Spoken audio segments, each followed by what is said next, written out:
একটা প্রবাদ বাক্য সবসময় আমরা বলতে শুনি, মা হারালে মা পাওয়া যায় না, কিন্তু বউ হারালে বউ পাওয়া যায়। আসলে এটা যারা বলে বা চিন্তা করে তারা মূর্খর মতন কথা বলে।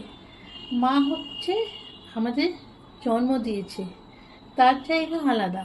আর যে বউটাকে আমরা নিয়ে এসেছি বিয়ে করে, তার জায়গাটা আলাদা। সে আমাদের সহধর্মিণী, তারা আমার সুখে দুঃখে সব কিছুতে সে আমাদের পাশে থাকে।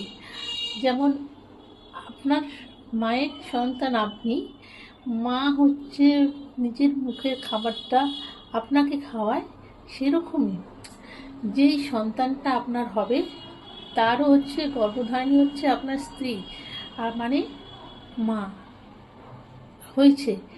আর তাই সেও দেখবেন তার খাবারটা তার সন্তানকে মুখে তুলে দেয়। সেই সন্তানটা যা আপনার স্ত্রী, আপনার সন্তানের সব কিছু।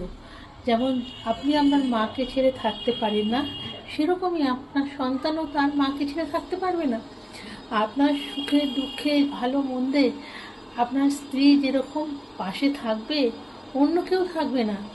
আর মা মায়ের জায়গায়, মায়ের স্থানটা কেউ নিতে পারে না। আর স্ত্রী স্ত্রীর জায়গায়, তার স্থানটাও আলাদা আছে। সুতরাং সবসময় স্ত্রীকে অবহেলা করার কোনো মানেই হয় না। আর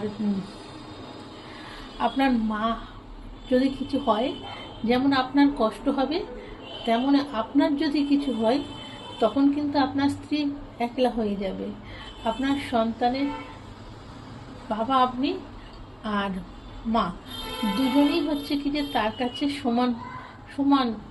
তাই স্ত্রীকে মর্যাদা দিতে শিখুন, তার ভালো মন্দ দেখার দায়িত্ব আপনারই। তাই মুখের মতন প্রবাদ বাক্য আঁকড়ে ধরবেন না। প্রবাদ বাক্য প্রবাদ বাক্যই হয়, কিন্তু যার সম্মান তার কাছেই। তাছাড়া স্ত্রীটা যে কে এনেছেন সেটা কিন্তু আপনি নিজে নিয়ে এসেছেন তাকে দেখে শুনে।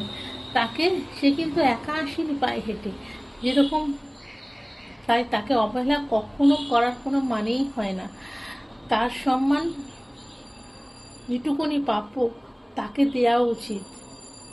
আপনার কাছে আপনার মা, আপনার স্ত্রী দুজনেই আপন। তাই দুজনকেই অবহেলা করবেন না।